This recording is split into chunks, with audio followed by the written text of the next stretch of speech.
cette formule deviendra officielle, sera même reconnue par le pape d'Avignon en 1394 pour le roi Charles VI et dorénavant jusqu'à Charles X.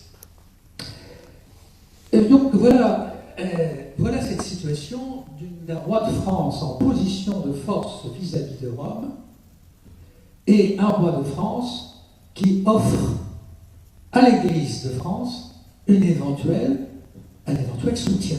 Et de fait, l'Église en France va l'enligner du côté du roi. Pour se protéger de Rome, mettons-nous à l'abri de l'autorité royale, de l'autorité française. Là-dessus, je dirais que vous allez avoir un rapprochement accéléré entre l'Église et le roi. Ce rapprochement se fait entre 1350 et 1398. 1350 commence une époque extrêmement difficile pour l'Église universelle. C'est ce que les gens du temps, les historiens ont repris sous le nom de la désolation de l'Église. C'est une crise morale importante, une crise disciplinaire dans l'Église extrêmement importante.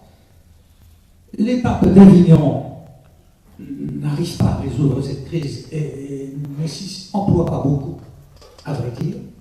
Alors, les intellectuels français, juristes ou non juristes, commencent à se dire, mais alors en France, pour mettre un frein à cette désolation, qui peut le faire? Le roi, le très chrétien. Le très chrétien, et voyez cette formule de Philippe de Mézières, 1379, il se demande s'il ne revient pas au roi de diriger la barque de Pierre. Naturellement, au temporel, au disciplinaire, pas au spirituel. Enfin, pas encore à ce moment-là. Voilà. Et puis, le deuxième élément qui va accélérer la formation de l'Église gallicane, c'est le grand schisme de l'Occident en 1378. Vous savez, 2 papes jusqu'en 1409, en 1409, 3 papes, bref, laissons de côté le 3e, donc un pape à Rome, un pape à Avignon. Aucun des deux ne veut céder devant l'autre. Pendant un certain temps, la royauté française reconnaît le pape d'Avignon et Clément VII, puis Benoît XIII. Benoît XIII, c'est un pape qui a été mis en exergue dans le roman de Raspail ici, l'anneau du pêcheur. Et donc, à un moment donné, le roi de France, ses juristes, l'Université de Paris, l'Église de France se réunit en une sorte d'assemblée, on va appeler ça un concile, où des laïcs siègent. Ça va se passer en 1398, et là va être décidée une chose inouïe parce qu'on ne reverra jamais cela dans le monde catholique. Cette assemblée, avec le roi de France, décide d'abandonner toute obédience pontificale. Ni le pape de Rome, ni le pape d'Avignon. On ne reconnaît plus personne. Devant cette situation de division qui est un scandale dans l'Église, on ne reconnaît plus personne. Mais alors, qu'est-ce qui va se passer? C'est que le clergé ne va avoir qu'un seul chef, le roi de France. L'Église de France va être jetée dans les bras du roi. L'Église est ravie, parce que du coup, la papauté ne va plus nommer au bénéfice ecclésiastique, et la fiscalité pontificale ne pèsera plus sur le clergé de France. Ces messieurs du clergé reconnaîtront, dans une petite dizaine d'années, qu'ils avaient mal jugé la chose. Parce que le roi dit, puisque vous payez plus d'impôts à Rome, c'est vers moi que vous allez payer maintenant. Des décimes extraordinaires, etc. Et puis, certes, vous avez les électeurs naturels des évêques, des archevêques et des abbés vont retrouver leur liberté d'élection, liberté de l'Église, liberté d'élection, mais le roi trouvera quand même plus sympathique pour lui, pour avoir une meilleure mainmise sur son Église, de donner un coup de pouce dans ses dominations. Ce qui fait que le clergé de France crache au bassinet, un petit peu moins qu'avec le pape peut-être, et finalement il voit lui échapper à nouveau la liberté des élections au profit du roi. Oh, ce n'est pas un droit que se prend le roi, il s'accorde une sorte de privilège, sans trop le proclamer. Voilà cette situation de 1398. Alors en 1403, le roi de France reviendra à l'obédience d'Avignon. Mais en 1407, on en revient à cette soustraction d'obédience qui va durer 10 ans, jusqu'en 1417, quand sera à nouveau réunie, renouée la tunique déchirée de Saint-Pierre. Mais entre-temps, donc, avant 1417, le roi de France, ses juristes, le clergé, vont porter 2 fois les libertés de l'Église gallicane sur les fonds baptismaux. Voilà la date de naissance de l'Église gallicane, 1398-1407. 2 ordonnances qui se répètent, en gros. 1407. Question. Le pape est-il le chef temporel, universel et temporel, en même temps que spirituel de l'Église? Pas du tout. Alors, dans ce cas-là, le roi très chrétien, qui est revêtu, qui a par la vertu du sacre en plus, n'est-ce pas? Eh bien, serait-il lui le chef de cette Église nationale? Peut-être pas pour lui dire la foi, la doctrine religieuse, quand même, il ne faut pas exagérer, mais au moins pour la gouverner temporellement dans sa morale, dans sa discipline, dans sa vie quotidienne et dans la nomination de ses cadres. Eh bien, la réponse est oui. Le roi est le chef de la vie intérieure de l'Église en France. Donc voilà, c'est l'ordonnance de... Alors, ce texte de 1403, la soustraction, ne passera pas comme une lettre à la poste dans l'Église de France. Néanmoins, disons que les 4/5 du clergé assentit. C'est énorme, c'est énorme. Alors, que disent ces 2 ordonnances, grosso modo? Le pape est un tyrannus, carrément. C'est le faiseur de schisme. Il veut dominer l'Église et la donner à Satan. Bon, évidemment, le roi très chrétien est meilleur que le pape sous cet angle-là, apparemment. En face du pape, donc, le roi très chrétien va être le gardien naturel de ce texte de l'Église. Il veut restituer à l'Église ses privilèges et ses libertés. Et si Rome, qui malgré tout garde la primauté spirituelle, doctrinale, veut, sur ce plan-là, dicter sa volonté, jusqu'à quel point? On le verra aussi, parce que le pape n'est pas jugé infaillible. S'il veut dicter la doctrine à l'Église en France, eh bien, les décisions du pape doivent être avalisées par le roi de France et son conseil. C'est-à-dire qu'aucune décision de Rome, spirituellement, ne peut s'intégrer à la doctrine de l'Église librement, normalement en France. Il faut l'assentiment du roi.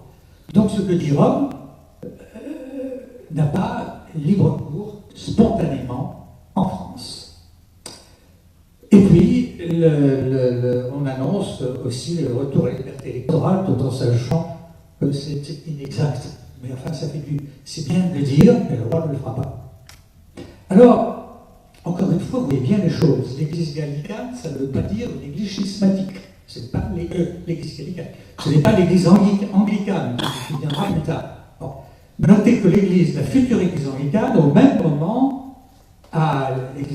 connaît les mêmes tensions avec Rome et a tendance à vouloir se confier au roi d'Angleterre, selon un schéma à peu près identique. Mais eux, ils iront jusqu'au bout. La France, avec son roi très chrétien, saura se retenir à temps. Alors, vous voyez là, ici, poindre dans l'Occident médiéval, à la fin de l'Occident médiéval, une singularité religieuse, cléricale, française. Une singularité par rapport à tout le restant de la chrétienté du temps. Et il faut voir que cette singularité religieuse s'accorde très bien avec ce que les juristes du temps appellent aussi, en ce qui concerne le gouvernement de la France, l'exception française. L'exception française, cela veut dire que le gouvernement de la France est à nul autre pareil au monde. Il est extraordinaire. De même que le statut de l'Église gallicane est extraordinaire dans l'Église. Voilà les deux compères, ici, le roi et l'Église, qui sont tombés dans les bras l'un de l'autre, tous les deux étant une institution extraordinaire. Alors, cette Église est une Église gallicane, est une Église nationale. Et cette Église nationale va recevoir son ossature, une double ossature, par deux actes législatifs royaux, celui de 1438, la fameuse pragmatique sanction de Prague, de Bourges, et notamment le concordat de Bologne. Alors la pragmatique sanction de Bourges va être annulée par le concordat de Bologne. Mais il faut quand même dire une chose sur elle, c'est que ça sera l'acmé pour les intellectuels gallicans du XVIIe siècle, l'acmé de la doctrine gallicane. On ne fera pas mieux.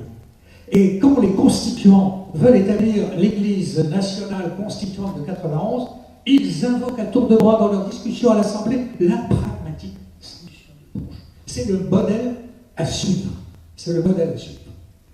Alors, cette pragmatique sanction de Bourges a été prise le 7 juillet 1438, et on profite évidemment des difficultés de Rome. Vous savez que Rome a retrouvé un seul pape en 1417, mais qu'une dizaine d'années plus tard, ce pape va se trouver confronté à une crise idéologique fameuse au moment du concile de Bâle. Cela ne nous intéresse pas ici, bien sûr, mais il faut savoir que le concile de Bâle a déstabilisé le pape et que les gallicans en France en profitent. Puisque dans le pragmatique sanction, il a clairement dit une des thèses favorites du concile de Bâle, le pape est peut-être le premier dans l'Église en tant que personne individuelle, il n'est pas supérieur à l'Église universelle, c'est-à-dire au concile général. Le concile général est supérieur au pape. C'est pour ça qu'il ne peut pas de question d'infaillibilité pontificale dans cette doctrine conciliaire.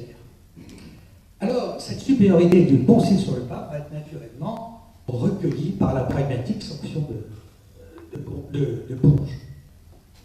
Donc, cette pragmatique va aller très loin. On reconnaît à nouveau, officiellement, que les électeurs naturels des chanoines, les moines et les moniales, peuvent élire l'évêque, l'archevêque, l'abbé, l'abbesse. Oui, mais si une vacance s'ouvre et que les électeurs naturels se réunissent pour élire le prochain évêque, par exemple, rien n'interdit au roi d'envoyer aux électeurs une douce prière en faveur d'un candidat, disons, comme on dirait sous Napoléon III, d'un candidat officiel. Peut-on s'opposer au candidat du roi? Oui, théoriquement. Alors, qu'est-ce qui se passe? Si on s'oppose au candidat du roi et qu'on élit le candidat, que les électeurs naturels élisent un candidat, ils ont le droit. Bon. Le roi demandera au pape d'investir son propre candidat. Ce qui fait que les électeurs naturels vont être détournés de leur vocation, finalement. Bon. Deuxièmement, plus important aussi, encore, le roi, dans cette pragmatique sanction de Bourges, se reconnaît, lui et son conseil du roi, un pouvoir, une autorité en matière disciplinaire et liturgique même sur l'Église. Ce qui sera le cas jusqu'en 1789.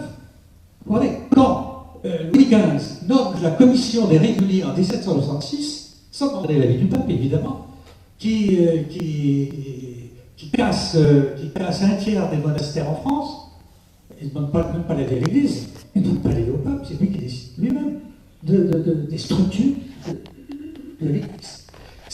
On va avoir des rois qui vont légiférer en matière de bréviaire, qui vont légiférer en matière de résidence ecclésiastique pour les clercs, qui vont légiférer en matière de censure ecclésiastique sans demander l'avis éventuellement de l'Église. Donc on intervient. Il y a même quelque chose de Richelieu, que je connais, de Richelieu de 1639, où Richelieu veut imposer un horaire de messe en semaine pour toute la France à une certaine heure de la matinée. On n'a jamais su pourquoi, mais c'était une époque qu'on citera tout à l'heure pour quelque chose de précis. Vous voyez l'interventionnisme royal, même dans des affaires qui semblent uniquement dévolues à l'autorité cléricale. Alors voilà cette pragmatique sanction, je ne veux pas pousser jusqu'au bout, mais quand même, un juriste qui la défend nous dira que le prince, le roi, a le devoir de défendre fidèlement et de mettre à exacte exécution la vérité qu'il tient des prêtres. Mais il est très chrétien, et je vous signale que par ce genre de remarques de ce magistrat, nous nous approchons de ce que va être la monarchie de droit divin. Car la notion de monarchie de droit divin a toute sa place au sein de l'Église gallicane. La monarchie de droit divin, ce n'est plus tout à fait la monarchie sacrée du Moyen-Âge. Ce n'est plus la monarchie de Louis XIV, mais plus la monarchie de Saint-Louis là-dessus. On en dira un mot. Alors le deuxième texte, c'est le Concordat de 1516. Vous savez que Louis XII, le prédécesseur de François Ier, avait eu un gros différend avec le pape, du temps, il était Jules II, je crois, et contre le pape, il avait invoqué la réunion d'un concile, le concile supérieur au pape. Bon, ce que disait la pragmatique. Ce concile avorte lamentablement, et bon, le roi de France n'en sortir pas son honneur, et François Ier, son successeur, en 1515, décide de s'entendre avec le pape, et il signe ce concordat de 1516-1517. Alors, ce concordat, assez curieusement, quand on le lit tel quel, il semble que le pape tire assez bien son épingle du jeu. Mais quand on lit ce concordat à la lumière de tout ce qui précède, c'est quand même le roi de France qui tire, et ô combien, son épingle du jeu. En ce sens que, peu importe, c'est pas très grave, son épingle du jeu. En ce sens que, oui, le pape intervient dans les nominations. Mais si la nomination par le roi est bien faite, est idoine, le pape n'interviendra jamais. Alors, le roi propose des candidats à Rome. Mais il faut qu'ils aient un certain âge, qu'ils aient des conditions canoniques, l'âge, la capacité, la morale, les mœurs, les bonnes mœurs.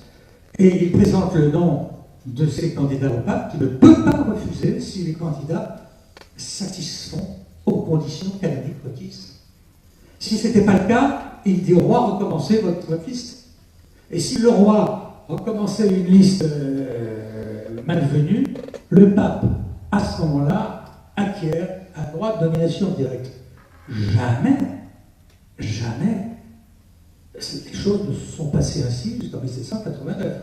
Vous pouvez bien vous l'imaginer. Alors, une fois que le pape accepte ces candidats, il leur donne leur pouvoir spirituel. Leur récidition canonique, ça c'est tout à fait classique. Le roi de France ne peut pas ordonner le pouvoir, la juridiction spirituelle aux évêques. Il leur donne leur juridiction temporelle, il ne leur donne pas leur juridiction spirituelle. Voilà ce concordat qui s'applique aussi aux abbayes d'hommes et qui s'applique au territoire de la France en 1516. C'est-à-dire que quand Louis XIV va augmenter le territoire français un peu plus tard, le concordat ne s'appliquera pas dans ces territoires. Tout des crises assez aiguës, par exemple en 1663, entre Michel Le Tellier, Rome, et Michel Le Tellier soutenu par Louis XIV. Bon. Voilà ce concordat. Donc, ce concordat préside à la destinée de cette Église nationale qu'est l'Église gallicane en France. Cette Église qui a un chef, une organisation, on va dire deux mots, mais rapide, parce que c'est la politique gallicane qui est plus intéressante. Son chef, c'est le roi très chrétien. Un chef, toute son emprise sur elle, puisque c'est lui qui, non, en fait, c'est un droit de nomination déguisé que les rois de France ont acquis par le concordat de Bologne. Je vous signale que ça va durer jusqu'en 1905. C'est repris par le Concordat de 1802. Bon, par-delà la Révolution. Avec quelques modifications, enfin, peu importe. Et donc, c'est le roi qui est le chef de cette église. Mais notez bien, je vous ai dit, c'est le très chrétien, mais je dirais maintenant que c'est le monarque de droit divin. On ne va pas rentrer sur trop longtemps là-dessus. Mais le roi sacré et le monarque de droit divin présentent cette différence énorme, c'est que dans la monarchie de droit sacré, le roi se veut, ses magistrats et son église, car ça ne gêne pas l'église en France, les prélats, se veut le doublet du pape et du Christ. Or, le pape est divinement institué. Les rois sacrés n'étaient pas divinement institués. Les rois sacrés, au Moyen-Âge, étaient institués, comme on dirait, par les causes secondes. Tandis que le pape est directement institué par les causes premières. Disons qu'il y a dans le monarque de droit divin une surnaturalisation du roi. Les rois médiévaux étaient des rois de nature. Les rois Bourbons et d'avant sont des rois de surnature, pas surnaturel, de surnature à l'image du pape et à l'image du Christ dont ils sont les frères, dit-on. Il faudrait que je retrouve alors ce que j'ai fait tomber, mais quelques citations qui sont quand même. Alors, peut-être. Oui. Alors, oui, j'ai numéroté. Oui, c'est peut-être.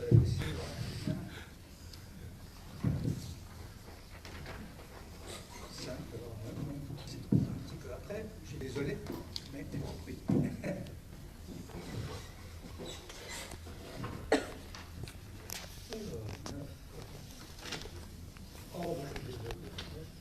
Vous avez demandé tout le temps.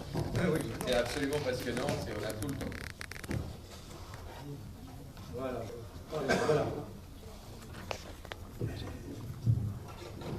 Donc, alors vous savez que dans la doctrine de l'Église, l'univers humain et les hommes et les chefs d'État sont de droit naturel. Dans la monarchie de droit divin, donc les droits sont de droit surnaturel. C'est pour ça que ça n'a pas de rapport très étroit avec la monarchie sacrée. Par exemple, Pierre de Bégois nous dit en 1585 « Rien n'est après Dieu plus grand qu'un roi de France ». Une très belle formule, mais très classique. Mais 1614, le tiers-état, les magistrats du tiers-état aux États généraux de 1614. Le roi est le seul interlocuteur de Dieu sur terre. Ça, c'est hardi. Villette, Claude Villette, 1616. Le roi de France est le centre de toute chrétienté. Le pape peut être le centre de l'autre chrétienté à côté. Pour la France, le roi, c'est la même chose que le pape. 1614, c'est un juriste qui nous dit « Le roi peut interpréter la parole de Dieu ». C'est-à-dire que le roi donne au roi des aptitudes spirituelles, doctrinales. Omer Talon, vice-président du Parlement de Paris en 1642, le siège du roi est le trône du Dieu vivant. Avec tout ça, vous vous rendez compte que le clergé de France aurait pu se rebiffer devant des prétentions. Ces prétentions sont écrites par les magistrats du Parlement, ultra royaux, ultra plus légitimistes que le roi à l'époque. Mais, que je sache, l'Église n'a jamais protesté véritablement. Elle protestera aux États généraux de 1614. Parce que quand elle dira, pour une autre phrase, merci. 1614, le tiers-état, les magistrats du tiers-état diront une formule que je citerai tout à l'heure, enfin, vous n'en avez plus besoin, que en France, nul ne peut s'opposer au roi, le déposer ou délier ses sujets du serment de fidélité. Et c'est une loi de l'Église, mais c'est le tiers-état qui dit ça, des magistrats. Les évêques se rebiffent le jour de cette réunion en disant tout de même, ça ce n'est pas cette formule, c'est une tradition dans l'Église, et ce n'est pas à des laïcs d'interpréter ce que pourrait faire le pape. Quand même. Mais c'est le seul retrait ou réaction frileuse, en fait pas très frileuse, de l'Église que je connaisse vraiment avant 1789. Alors, pour que le roi exerce son emprise sur cette Église, qu'elle recherche, vous l'avez compris, il y a une osmose entre les deux, c'est extraordinaire, et ça remonte maintenant à 200 ou 300 ans. Il faut que le roi, que cette Église puisse dire ce qu'elle est, dire ce qu'elle recherche, dire ce qui la gêne aux entournures, etc. Donc, elle obtient du roi le droit de dresser à date fixe des cahiers de doléances, où elle exprime ses vœux, ses contraintes, pour les contraintes qu'on lui inflige, que le roi lui inflige, ou que le pape essaie de lui infliger, etc. etc. Elle défend ses intérêts. Elle les défend au sein d'une assemblée du clergé, qui est extrêmement que le père Blette, que nous citions tout à l'heure, décrit dans une très bel ouvrage, qui est un jésuite, mais pour une fois un bon jésuite, qui est mort il n'y a pas tellement longtemps d'ailleurs. Et donc ce sont des assemblées d'une 60aine de membres, élus par l'Église, qui se réunissent tous les 10 ans, tous les années 5, 1615, 1625, etc. Et aux années intercalaires, elle se réunit aussi 1610, 1620, 1630, etc. Deux sortes d'assemblées, les grandes et les moins grandes. Dans les grandes assemblées du clergé, on débat de quelque chose qui a fixé l'attention du clergé depuis le XIIIe siècle. Mais à le XIIIe siècle, c'était le pape qui lui demandait ça. Et justement, le pape, on le critique pour demander trop d'impôts à l'Église, trop de taxes à l'Église. Maintenant, c'est le roi de France qui les demande. Eh oui, les clercs sont des ridicoles, tous les sujets du roi paient des impôts, les clercs sont des sujets du roi, ils paieront les impôts comme les autres. Comme ils sont assez riches en plus, ils paieront. Alors, ça a commencé en 1561, le fameux contrat de Poissy, où le roi demande de l'argent, des décimes extraordinaires au clergé. Qui dit pas question. Le roi de France a une arme, et il dit, mais attention, je vais prendre un arrêt du Conseil, et cet arrêt du Conseil, si vous persistez, ça va être la confiscation de tout le patrimoine de l'Église. Alors, l'Église, à qui mieux abandonne de l'argent, etc. Et ça va être le début d'une contribution, tout le début, d'une contribution régulière, décennale, de l'Église du Royaume, de l'Église aux charges du Royaume. J'ai un de mes amis qui avait fait une thèse qui n'a jamais paru, en même temps que je rédigeais ma propre thèse, d'ailleurs, à l'époque, avec Madame Sautel aussi, et qui avait fait des recherches nouvelles sur la contribution du clergé aux charges du Royaume dans la deuxième moitié du XVIIIe siècle. Il s'était rendu compte, avec des archives inédites, que le clergé, en vérité, payait largement 30 à 50%, selon les années décennales, de plus que ce qui est relaté en général dans les manuels d'histoire. Bon. Donc, tous les 10 ans, l'Église débat de cette somme importante que le roi réclame. Il y a des décimes ordinaires, puis des décimes extraordinaires qu'on appellera le don gratuit. L'Église fait son propre geste, oui, sous menace de confiscation de son patrimoine. Le geste n'est pas si gratuit que ça, quand même. Bon. Et puis, dans les années intercalaires, alors, nouvelle réunion où, alors on débat de tout. Le roi nous a embêtés là-dessus, le pape nous a embêtés, il y a l'évêque Intel qui a adressé une lettre très aimable à Rome pour lui demander un privilège particulier. De quoi se mêle cet évêque de s'adresser directement à Rome? Donc, plainte au roi, plainte qu'on envoie à Rome. Voilà l'objet de ces assemblées. Et au sein de ces assemblées, on va débattre aussi du problème des jansénistes, des protestants. On va débattre des problèmes des ordres mendiants ou des jésuites. Vous savez que c'est le gros drame de l'Église gallicane, que la place que tiennent les dominicains, franciscains et jésuites en France. Là, les récriminations remontent au XIIIe siècle, et même à partir du moment où les ordres dominicains et franciscains sont apparus. Les jésuites, c'est tout. C'est-à-dire que c'est depuis un pape, je cherche le nom du pape, à la fin du XIIIe siècle, qui a été très favorable aux ordres mendiants. Ces ordres mendiants peuvent aller dans les paroisses d'un diocèse, comme ça, prêcher, confesser sans demander l'autorisation avec un lieu. Donc, ces mendiants, c'est un ordre international dont l'autorité est essentielle. Les jésuites, même chose. Ils ne font pas partie de l'église gallicane. Et vous savez, pour sauver les jésuites, quand ils ont été supprimés en 1763, Louis XV, les rois Bourbons ont toujours appelé les jésuites, vraiment je me demande pourquoi, non, peu importe. Louis XV, pour sauver les jésuites des griffes du Parlement de Paris et des autres parlements de France, avait ordonné aux jésuites d'enseigner dans leurs séminaires, dans leurs écoles, d'enseigner les libertés de l'Église gallicane. Pour pouvoir dire aux ultra-gallicans, vous voyez, ils font un peu partie de l'Église gallicane, les jésuites.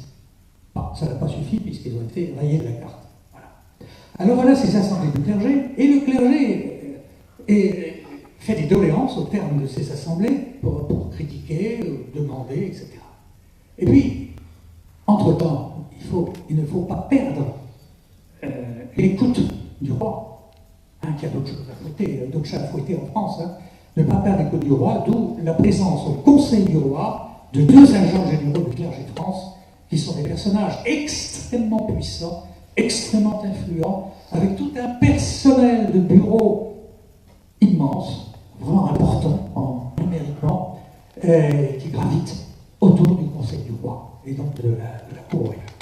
Et puis, on arrêtera là pour passer à la politique gallicane, aux acteurs du gallicanisme. Et puis, il y a, n'oublions pas, le troisième larron, les parlements. Les parlements sont à l'affût de toute la faute que pourrait faire l'Église gallicane. Elle prête son oreille à une objurgation de Rome.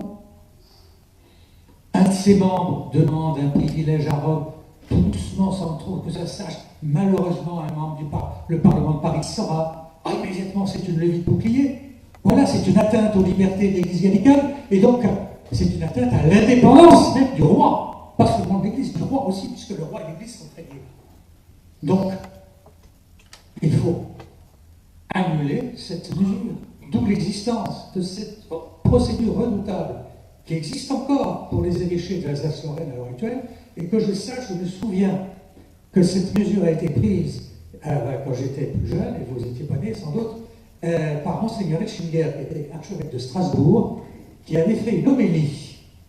C'était un archevêque musclé, qui avait fait une homélie qui visait un peu le pouvoir temporel du temps, c'était sous Pompidou, je crois bien, et son texte avait été prié d'annuler le texte par une procédure d'appel comme d'abus lancée par les cours d'appel, la cour d'appel de Paris. Parce que ces maîtres de contenu vont devant les cours d'appel. On voit que maintenant, c'est peut-être le Conseil d'État. Mais dans l'Ancien Régime, ça allait dans les départements, c'est les parlements qui étaient des cours d'appel. Qu'on appelle l'appel comme d'abus, c'est-à-dire que tout acte, toute décision de l'Église en France, quel qu'il soit, si ça déplaît à ces messieurs du Parlement, c'est pas seulement une critique de légalité, c'est une critique d'opportunité. Si les membres du Parlement jugent que ce que fait l'Église n'est pas assez gallicant, on censure. On censure. C'est une annulation pure et simple. Le procureur général du roi au Parlement et un appel. C'est une arme redoutable qui sera relancée par le Concordat de 1802, par Bonaparte. Bon. Alors, voilà en gros cette organisation de l'Église gallicane. Il faudrait évoquer maintenant, pour terminer, le jeu du gallicanisme. Parce que vous avez peut-être un petit peu compris que le gallicanisme, je vous le dis d'ailleurs, je pense, il y a trois acteurs, nonobstant le quatrième, à Rome. Et que ces trois acteurs n'ont pas exactement la même vision du gallicanisme.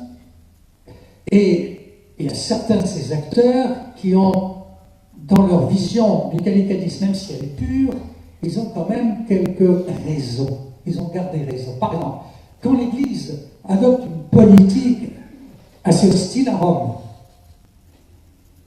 tout de suite elle met le bémol.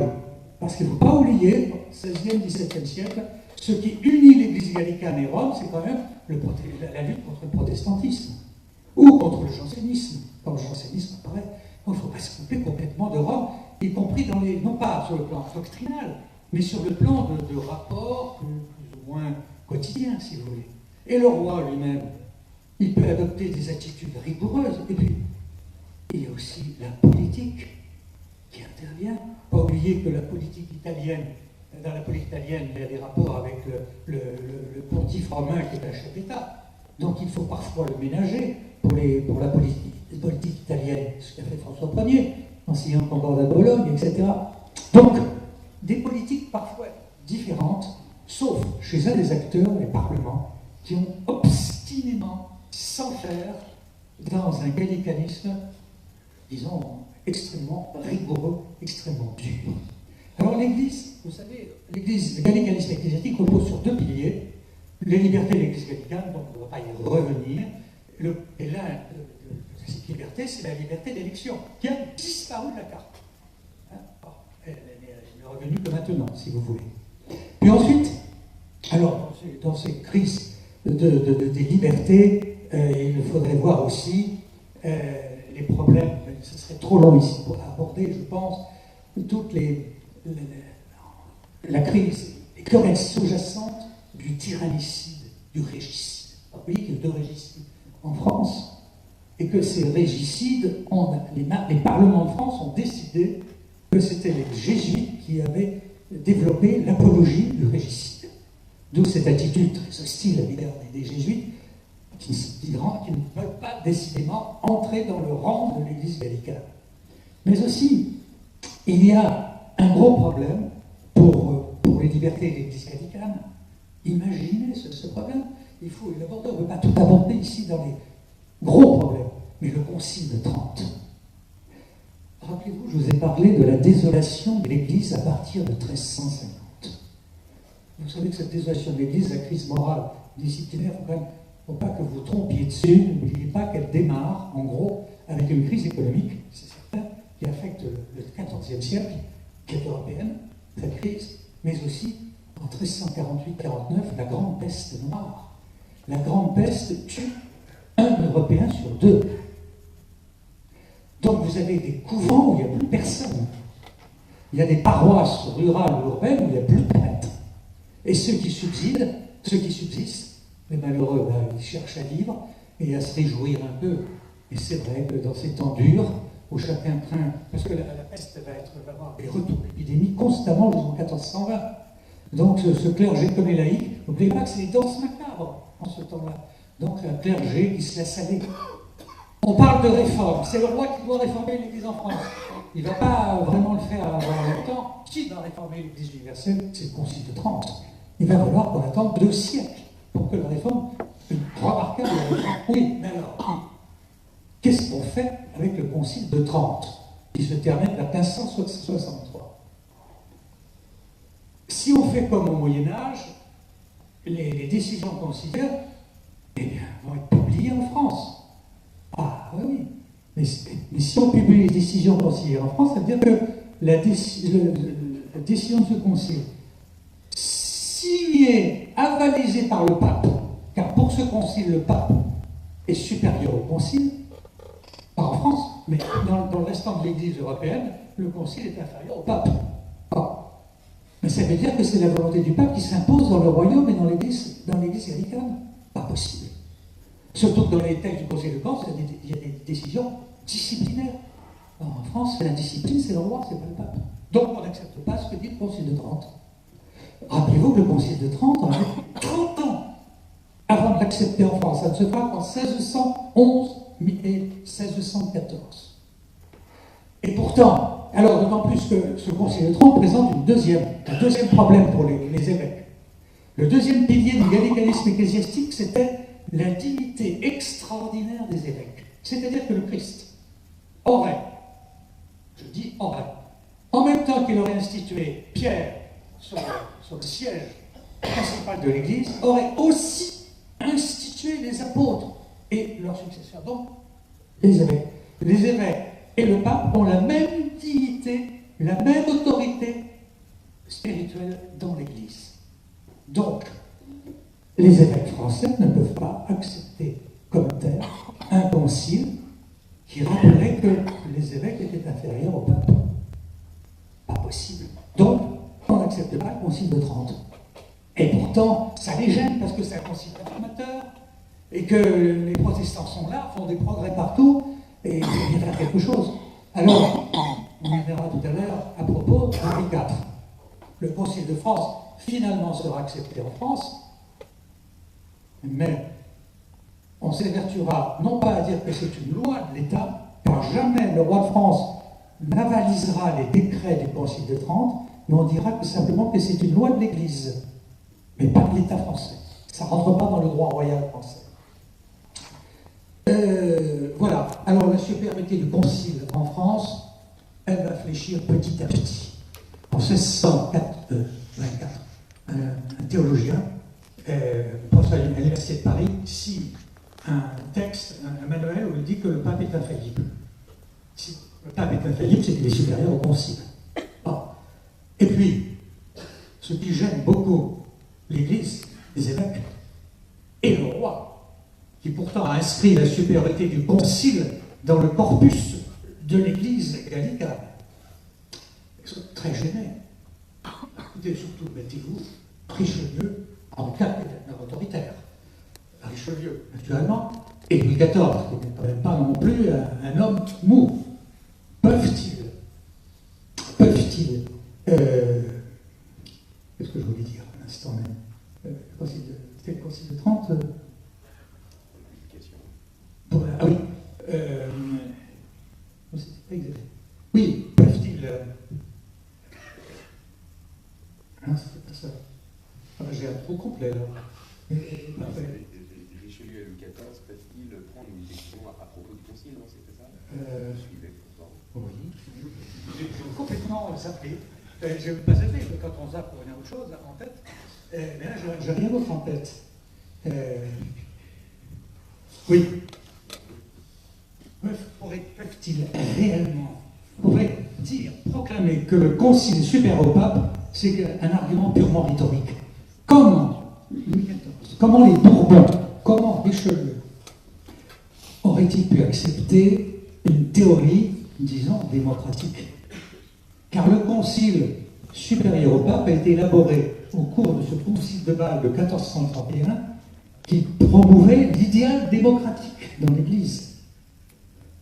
Le pape ne veut pas, bien évidemment, mais promouvoir un concile qui ferait parler tout le monde, vraiment, Louis XIV n'a pas tellement dit. Et les évêques, en vérité.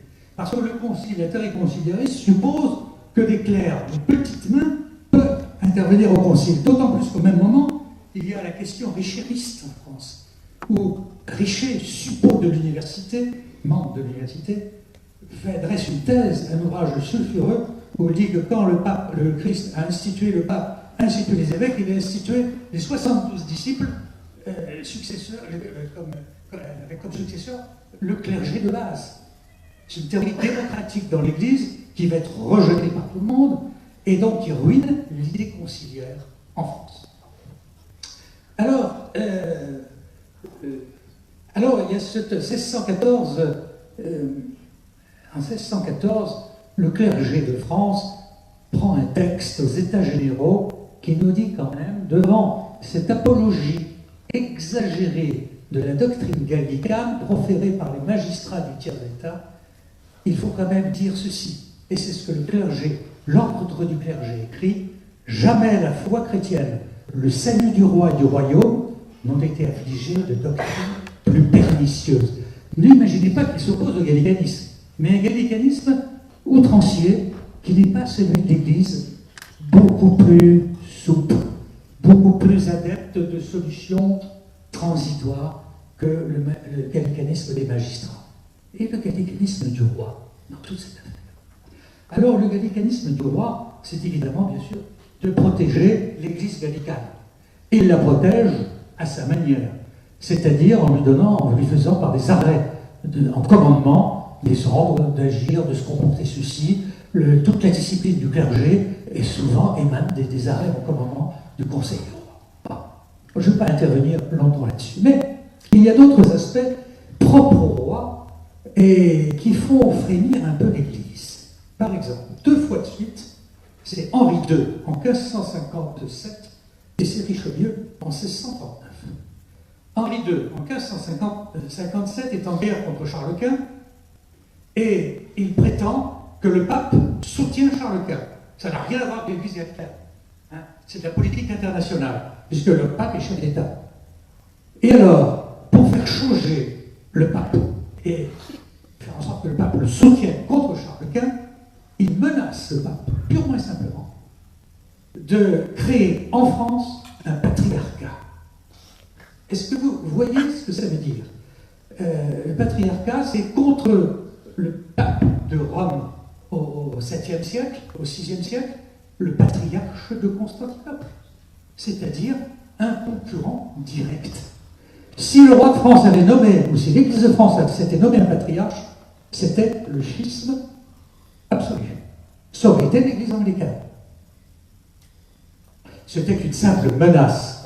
En 1639, Richelieu, pour une question de politique internationale, menace le pape de se faire patriarche de Gaulle. Alors que jusque-là, il avait toujours été l'homme de la via media. Là, on ne sait pas ce qui s'est vraiment passé dans sa tête, on n'a pas encore trouvé d'explication. Bon. Alors, l'intérêt du royaume, c'est que le pape aussi, le roi de France, est plein d'attitudes opportunistes. Par exemple, prenez Henri IV. Henri IV a été excommunié, comme Henri de Navarre, en 1585. Il devient roi de France en 1589. Il est hérétique. Et pour lever cette hérésie et l'excommunication, il faut s'adresser à Rome. Oui, mais si Rome lève l'excommunication d'Henri IV, cela veut dire, pour les gallicans, que le pape a le droit de déposer ou d'excommunier le roi de France, qu'il est donc supérieur au roi de France. Impossible. Alors, c'est le problème. La solution va être trouvée par les gallicans. Eh bien, c'est l'Église de France, l'Église gallicane, qui va lever l'excommunication, ce qui n'a pas de validité canonique, en vérité, pour Rome. Donc, Henri IV est devenu catholique. Ah, d'accord. Mais pour Rome, c'est un casus belli. Alors, que va faire Henri IV? Henri IV a envie de la paix dans le royaume, puis il y a les protestants derrière. Alors, il va demander au pape, une seconde fois, de lever son excommunication, comme s'il n'avait pas été calculé en 1593. Et en même temps, le pape, quand même, lui dit d'accord, je vais le faire. Mais tu me promets, en contrepartie, de publier le Concile de Trente en France. Oui. Henri IV n'était pas une promesse qu'il avait voulu tenir. Donc, voilà, mais la fureur du Parlement de Paris, le pape s'était arrogé le droit d'un supérieur au roi de France. Ça a été, si vous le disiez, des textes militants, mais la folie complète chez les magistrats. Au point que les magistrats ont refusé d'enregistrer la levée de l'excommunication dans les archives du Parlement et refusé d'enregistrer l'autorisation d'introduire le Concile de Trente, qui ne sera donc pas introduit en France à cause des parlements.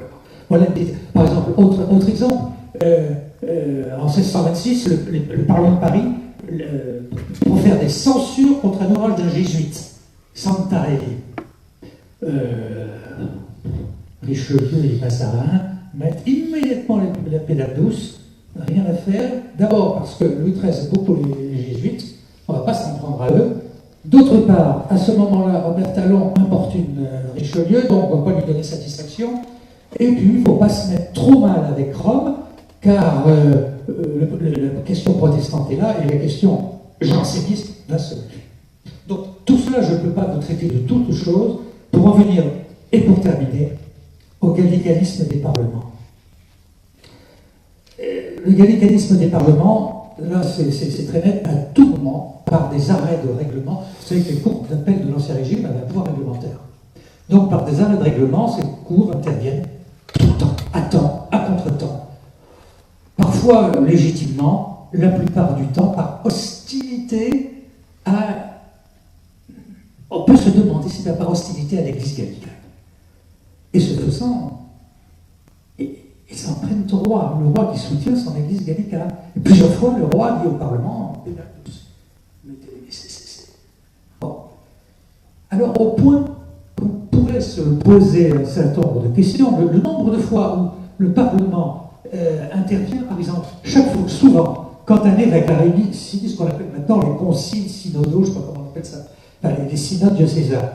Quand le synode est terminé, on dresse un procès-verbal, les statuts synodaux, les parlements disent on veut votre procès-verbal pour l'examiner de près. Et ce sont des affaires strictement religieuses. Mais les parlements veulent tout contrôler. Tout contrôler. Et s'ils ne sont pas satisfaits, c'est un appel comme d'abus, comme je vous l'ai dit. Et c'est extrêmement intéressant. Chaque fois que le Parlement de Paris, notamment, celui que je connais mieux là, intervient, c'est toujours avec hypocrisie en disant oh non, j'élève un appel comme d'abus pour bloquer ce que vient de dire l'Église au nom des pères fondateurs. Et les pères fondateurs, dans leur bouche, qui c'est? Eh bien, ce sont les fameux légistes de Philippe le Bel qui l'ont soutenu et qui ont dirigé la lutte contre Boniface VIII en 1302. 1302, les pères fondateurs du gallicanisme sous-entendu. Voilà. Alors, naturellement, ces parlementaires sont contre les jésuites, contre les dominicains, contre les franciscains, et surtout contre les jésuites, sont contre tous les théologiens qui, romains, parce que c'est des théologiens à Rome, Bellarmin, etc., qui écrivent, qui écrivent des travaux doctrinaux. C'est de la doctrine, c'est de la théologie, et ces messieurs du Parlement ou de l'Université de Paris, c'est pareil, enfin c'est pas pareil, mais c'est les mêmes idéologues, censurent les écrits des théologiens romains, ou des théologiens français, si besoin. Ils se mêlent absolument de tout. Au point que, bon, je ne vais pas rester là-dessus, au point que, je me demande, on peut se demander aussi donc, s'il n'y a pas eu, alors, s'il y a eu de l'anticléricalisme chez ces parlementaires, ces magistrats. Il est incontestable qu'au XVIe siècle, nombre de juristes qui soutiennent les libertés de l'Église gallicane, je pense à Charles Dumoulin, un grand juriste, les historiens du roi ici connaissent. Charles Dumoulin, il n'est pas seul, il va virer sa cutie, il passe au protestantisme. Plusieurs défenseurs des libertés gallicanes passent du côté calviniste. Bon, il y a aussi, au moment de la Ligue, une attitude très nettement anticléricale par opposition à la Ligue chez un certain nombre de parlements, non pas de Paris, mais de province. Au XVIIe siècle, ces parlementaires que je décris, il semble que je n'aime pas, à vos yeux, vous allez penser que je ne les aime pas, ce sont quand même des hommes extrêmement pieux. Omer Talon, que j'ai cité, il y a un grand ouvrage qui a été écrit sur lui, ce sont des hommes d'une foi intense. Religieux, c'est le grand siècle des âmes, le XVIIe siècle. En revanche, au XVIIIe siècle, le Parlement de Paris est aux 3/4 jansénisant. Donc, ils sont hostiles à l'Église gallicane. Ils sont hostiles au roi. Rappelez-vous les luttes entre les parlements et Louis XV. Donc, il y a un anticléricalisme manifeste qui va alimenter le jansénisme, qui va alimenter les premiers constituants en 1790. Et qui va alimenter les rédacteurs du Concordat de 1802. C'est certain. Donc il y a un anticléricalisme très net, et ne pas oublier que ces membres du Parlement, au XVIIIe siècle, ressortent la fameuse doctrine richériste démocratique. Le jansénisme devient démocratique. Les gens du XVIIIe siècle, c'est plus le grand jansénisme de Pascal. C'est un jansénisme démocratique, le jansénisme des petits curés et des petits vicaires de paroisse qui vont se rallier assez massivement, du moins dans les grandes villes, à la Révolution en marche. Et donc, ils sont des ultra-gallicans, mais à la façon des magistrats. Donc voilà, j'en arrive, j'ai sauté pas mal de choses, évidemment, mais enfin, comme Guillaume Bernard veut vous dire un certain nombre de choses, peut-être y a-t-il des questions. je suis à votre disposition, évidemment.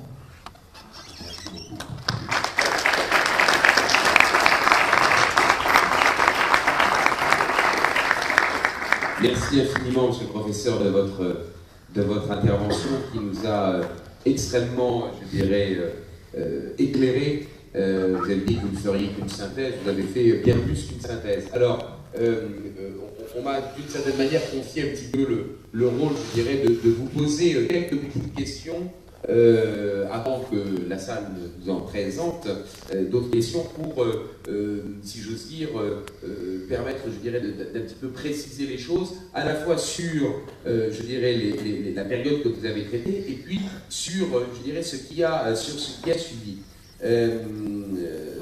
Quelques points très rapides, si vous le voulez bien. Vous avez évoqué le fait qu'il y avait des catholiques qui étaient devenus, par gallicanisme, calvinistes. On peut dire qu'une fois que les protestants pensent, pardonnez-moi pour l'expression un peu vulgaire, un peu familière, que les carottes sont cuites, et que donc le catholicisme va l'emporter du moins à la tête de l'État, on a des calvinistes qui se font catholiques, mais à condition qu'il s'agisse je dirais, du gallicanisme. C'est, me semble-t-il, le cas de tout. Hein. D'ailleurs, si la France n'est pas devenue protestante, comme l'Angleterre, c'est à cause du Concordat de Bologne. Hein. François Ier n'était pas un foudre de guerre catholique. Regardez sa sœur, hein, déjà. Bon. Et la première partie de sa vie, il était très peu soucieux de pureté religieuse, de doctrine. C'est après l'affaire des placards qu'il a viré plus catholique. Mais je crois que le calvinisme et les calvinistes sont devenus, grâce aux libertés épiscopales, sont redevenus catholiques à cause de l'emprise du roi sur l'Église et de l'édition maximale, pas totale, vous l'avez compris, mais maximale du pape. Bien sûr. Vous avez dit très justement que l'Église gallicane n'était pas l'Église anglicane, qu'il n'y avait pas eu de schisme, je dirais, doctrinal. Est-ce qu'il n'y a pas quand même un cas où il a failli y avoir justement l'émergence d'une Église gallicane, enfin d'une Église nationale, mais où, dans le fond, le dogme était remis en cause, ou du moins le dogme catholique? Est-ce que le colloque de Poissy, ça n'a pas été une tentative de Catherine de Médicis et de Michel de l'Hôpital pour donner naissance à une Église nationale qui aurait été, je dirais, une convergence, un mixte pour essayer d'assurer l'unité de l'Église au profit de l'unité royale? Vous me promettez un souvenir, le colloque de Poissy a été mon sujet de doctorat de DES de 3e cycle, François Dumont à l'époque. Ah oui. Et c'était le contrat de Poissy. Incontestablement, le moment du contrat de Poissy est un moment où certains éléments dans l'Église catholique, avec Michel de l'Hôpital par exemple, et un cardinal de Lorraine, je ne sais plus lequel parce qu'il y en a eu plusieurs, ou un cardinal, ont tenté de faire des conférences, justement, avec un certain nombre de pasteurs protestants. Et ces conférences sont allées assez loin, dans une entente entre catholiques et protestants, mais ont bien sûr achoppé sur 2 points, le problème des ministères et le problème de la communion. Mais ça veut dire qu'il y a eu des tentatives qui avaient été poussées assez loin d'entente entre les deux fractions de la chrétienté pour le temps. Il faut rajouter à ce moment-là que dans les 2 parties, il y avait des durs. Et ils se sont hâtés de faire échouer la chose, surtout parce que du côté protestant, on commençait à rejeter sur les objurgations catholiques les thèses du tyrannicide. Ce que ne souhaitaient pas les protestants durs, si vous voulez. Et c'est eux qui l'ont emporté sur le tyrannicide, par exemple, jusqu'à ce que la thèse tyrannicide s'injecte dans le monde vigueur. Il y a peut-être aussi le fait que comme le concile de Trente n'était pas terminé, les catholiques ne pouvaient normalement pas, s'ils étaient catholiques vraiment, quand même, je dirais, s'engager définitivement là-dedans. Est-ce que, une petite incursion peut-être sur un sujet que les jeunes veulent, me semble-t-il, voir être abordé, c'est dans le fond, je dirais, l'héritage du gallicanisme. Est-ce que vous seriez d'accord avec, je dirais, l'affirmation suivante: dans le fond, le gallicanisme a pris au piège l'Église de France? Est-ce que le fait, alors je sais bien naturellement que la constitution civile du clergé va bien plus loin que le gallicanisme, dans le sens où il y a une domination de l'État du point de vue doctrinal, du point de vue spirituel, mais est-ce qu'on peut imaginer, ou est-ce que c'est excessif de dire que dans le fond, le gallicanisme a servi de terreau à ce que la constitution civile du clergé prétende que l'État puisse contrôler non seulement administrativement, mais aussi doctrinalement, le clergé en France? Alors là, je pense que je suis tout à fait rallié à ça. Je ne sais pas, je n'ai pas voulu que ça se voie dans ce que je vous ai dit, mais personnellement, je ne suis pas gallican. Actuellement, évidemment, la question ne se pose pas, mais je ne suis pas favorable à ce gallicanisme. Ce gallicanisme signe une période brillante de l'histoire française et de l'histoire de l'Église en France. Je suis entièrement d'accord. Est-ce que le gallicanisme, fondamentalement, n'a pas nui à l'Église et par conséquent à l'Église moderne? Je le croirais volontiers, en revanche. Ce gallicanisme, il n'y a qu'à voir une chose. J'ai travaillé, alors que je ne travaille jamais sur la Révolution française, sauf quand je faisais des cours dessus, mais personnellement, cette période ne m'intéresse pas trop, mais j'ai quand même travaillé sur un évêque émigré, l'évêque de Nancy, et sur les réactions de l'épiscopat devant les travaux préliminaires à la caution civile du clergé. Et c'est extraordinaire de voir que les évêques qui s'opposent plus ou moins timidement à cette constitution civile du clergé, dans un premier temps du moins, ne le font absolument pas dans le souci de l'Église universelle, mais tout simplement dans le statut acquis d'évêque du royaume, avec une vision d'une petitesse sans aucune envergure. Il faut avouer que ces évêques du Titre 89 ne sont pas reluisants intellectuellement. Ce sont des personnages brillants socialement, ce sont des remarquables gestionnaires de leur diocèse, ce sont des gens consternants par ailleurs. Simplement, en l'Assemblée du clergé de 1775 reconnaît ceci: personne dans l'Église de France n'est capable de répliquer aux philosophes. Et il n'y a pas de réplique aux philosophes. Aucune munition épiscopale n'a répondu aux populations, aux dires des philosophes. C'est le néant devant. Donc vous avez une Église, alors le jansénisme a été pour beaucoup pour la décérébrer, mais vous avez une Église décérébrée, qui ne pense qu'à elle, au moins dans ses cadres, qui ne pense qu'à elle, qu'à son statut dans le royaume. Et donc pour elle, il faut maintenir le royaume. Ils sont royalistes, ça c'est sûr, parce il y a une osmose telle que le maintien du royaume, c'est le maintien de l'Église. Mais on ne voit pas le moindre souci de l'Église universelle et des fidèles. Que vont devenir les fidèles, les vrais fidèles, dans la tourmente révolutionnaire? Alors certains de ces évêques vont le découvrir en émigration. Ah, oui, que sont devenus nos fidèles? Qu'est devenue l'Église en France? Mais c'est trop tard. C'est trop tard parce qu'à partir de là, même s'il y a une refondation au temps de Bonaparte, les jeux sont faits jusqu'en 2018 à mes yeux. Il ne faut pas s'y faire. L'Église en France, qui n'est pas en bonne santé, ne l'est pas véritablement. Dans ces cas, il y a un de mes collègues australiens, Austin-Go, qui a fait paraître un livre il y a une dizaine d'années sur le gallicanisme au XIXe siècle en France. Je ne vais pas référer. Il est donc un Australien qui n'est pas susceptible de bien connaître, il n'est pas catholique, de connaître ces choses-là.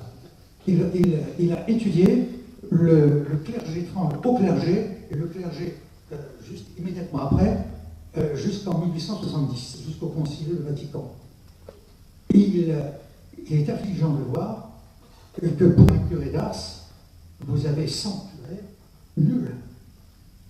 C'est-à-dire que vous avez des curés en 1840 qui n'en savent pas plus en doctrine et dans la récitation du pater qu'au XIIe siècle, où il y a eu une crise au début du XIIe siècle en attendant les prémontrés. C'est incroyable. Et les évêques de ce temps, ce sont, enfin, les gens qui sortent dans les premiers rangs des séminaires, des grands séminaires, c'est pour aller à l'épiscopat, pour devenir directeur de grands séminaires, ou pour aller dans les milieux ecclésiastiques judiciaires, ou aller à Rome. Mais personne ne se soucie du petit peuple chrétien. Personne. Dans la continuité du XVIIIe siècle. Pas du XVIIe. Le XVIIe, c'était quand même un grand siècle encore, mais ce grand siècle meurt dans les années 1720. Bon. Donc le gallicanisme, pour moi, ça a été un narcissisme de l'Église, un rejet, l'oubli de l'Église universelle, et les prélats l'ont payé très cher. Les Roms aussi. Enfin, je ne sais pas si j'ai répondu. Ah oui, très bien, parfait. Si on progresse un tout petit peu dans la chronologie, est-ce que vous seriez d'accord pour considérer que, dans le fond, l'ultramontanisme, au moins d'un point de vue politique, a vaincu le gallicanisme dans l'opinion publique catholique, dans le peuple catholique, à partir du moment où, dans le fond, les catholiques n'avaient plus d'espoir, je dirais, dans un régime politique.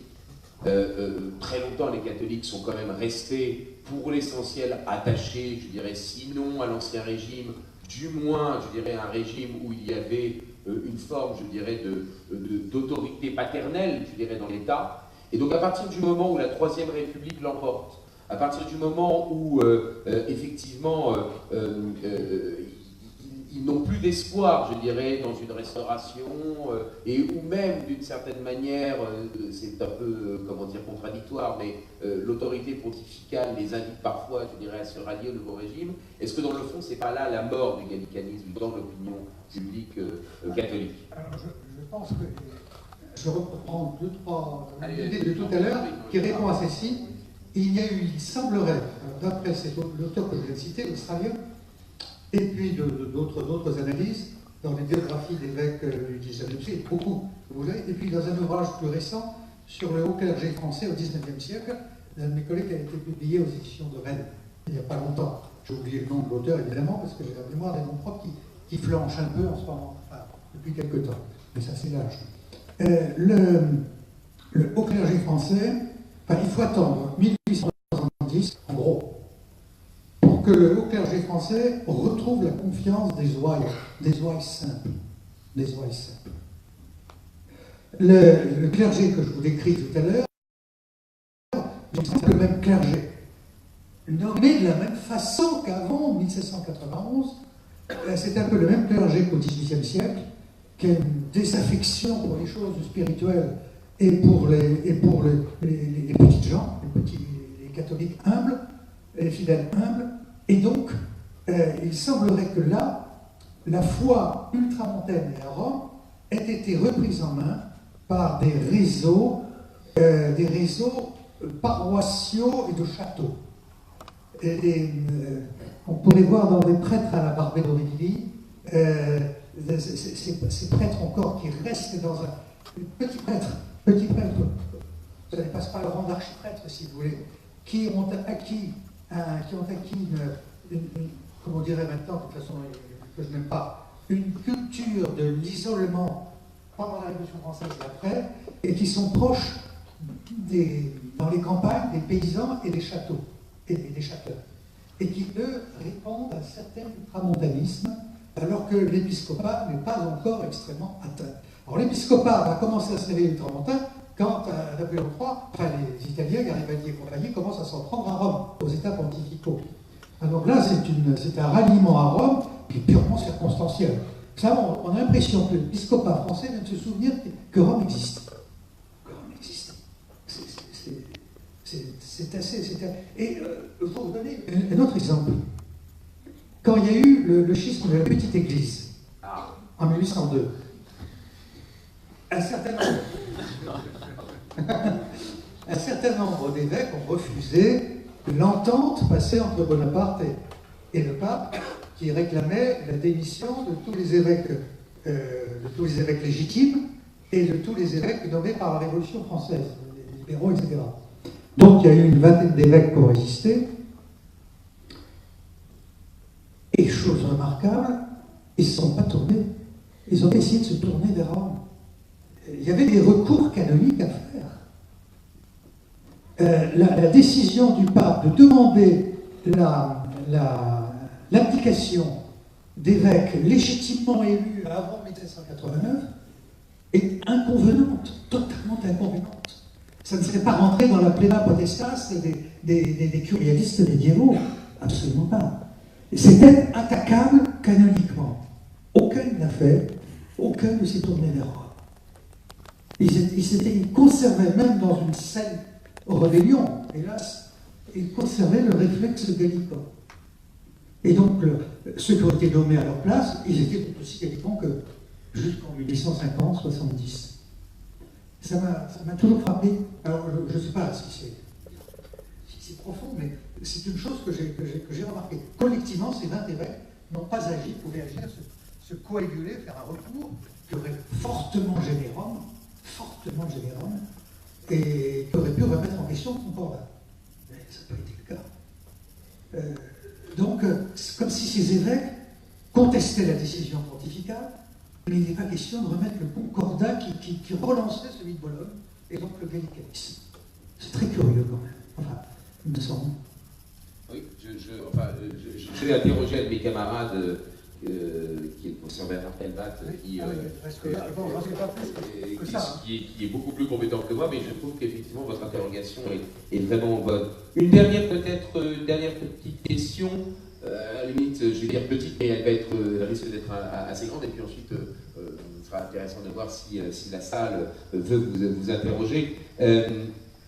Justement, vous venez de terminer sur la question du concordat de 1801, 1802. Il n'est compréhensible, ce concordat, qu'à partir du moment où il y a les biens nationaux. Pie VII accepte le concordat. Alors Serge, je sais qu'il est dans une position diplomatique un peu compliquée, mais enfin, il n'empêche qu'il n'accepte les dispositions du concordat qu'à partir du moment où l'État s'engage à rémunérer les ministres du culte en compensation de la spoliation des biens nationaux.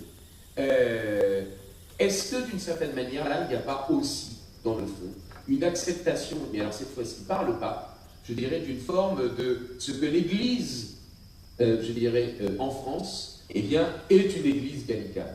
Et par la suite, naturellement, je le dis pour les étudiants, on ne peut pas comprendre la réaction, bien sûr, je fais une extrapolation, enfin une parenthèse, on ne peut pas comprendre la réaction de Saint-Pilice VM Internos en 1906, en janvier 1906, en réaction à la loi de décembre 1905, si on n'a pas en tête, évidemment, le concordat et les biens nationaux. Et naturellement, aujourd'hui, si on veut encore plus tirer sur le fil, comme dirait quelqu'un d'autre, et tout est venu avec, bon, petite publicité par avance, n'est-ce pas? Enfin bon, on ne peut évidemment pas comprendre les extrêmement graves évolutions que l'on risque de faire connaître au droit positif, notamment sur la question du financement des lieux de culte, si on n'a pas en tête évidemment que si aujourd'hui l'État entretient les cathédrales et les communes entretiennent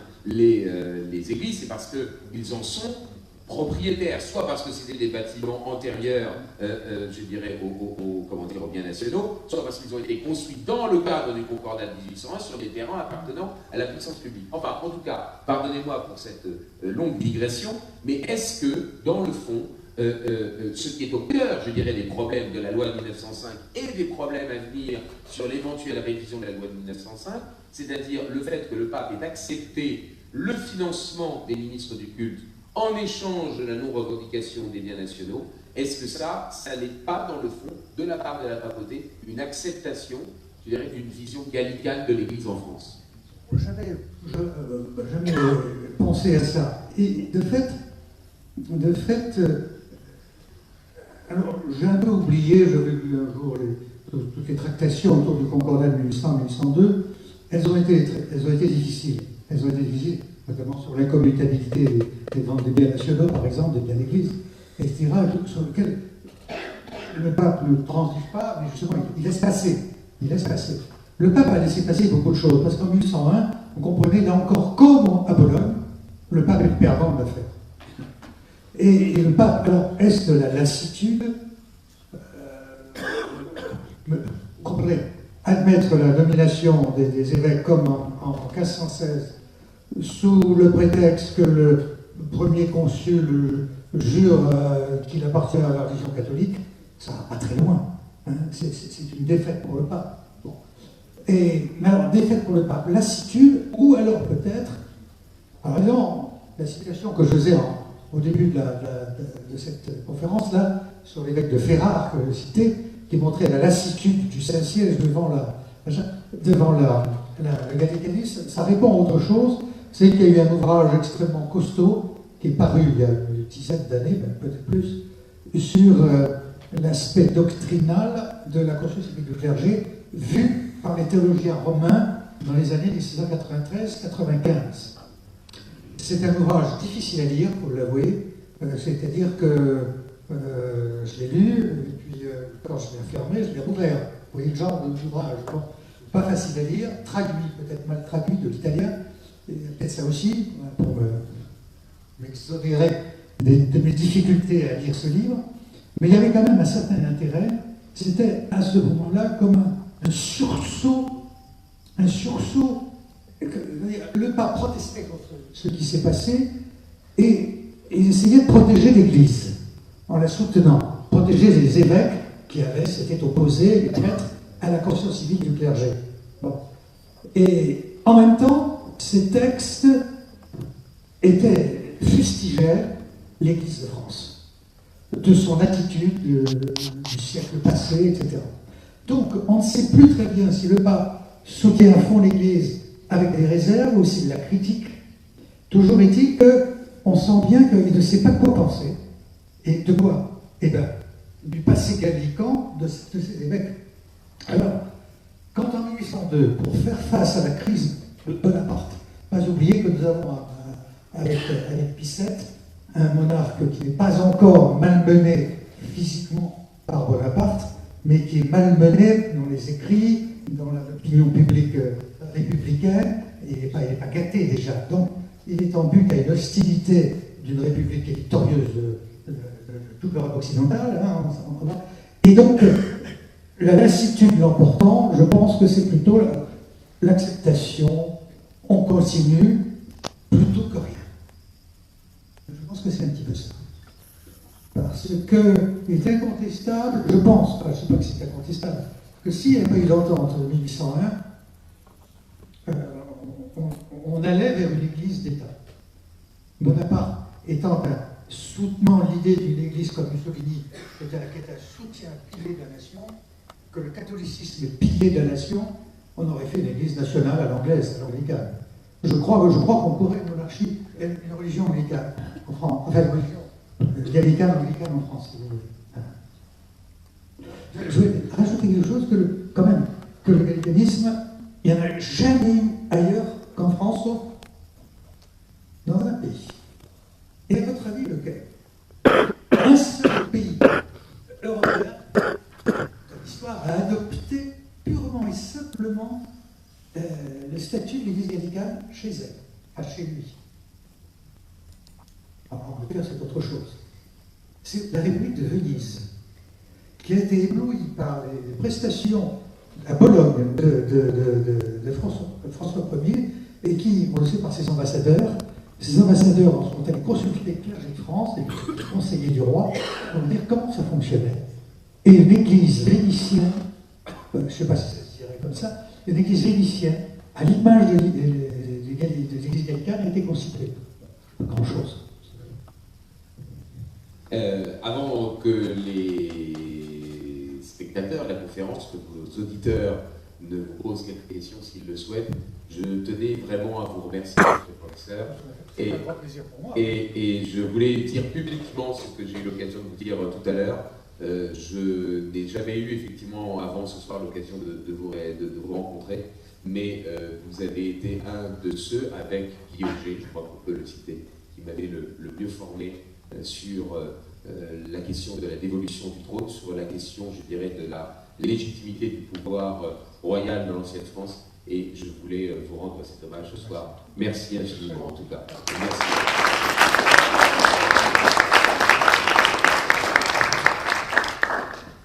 Je pense qu'il va y avoir quand même quelques petites questions.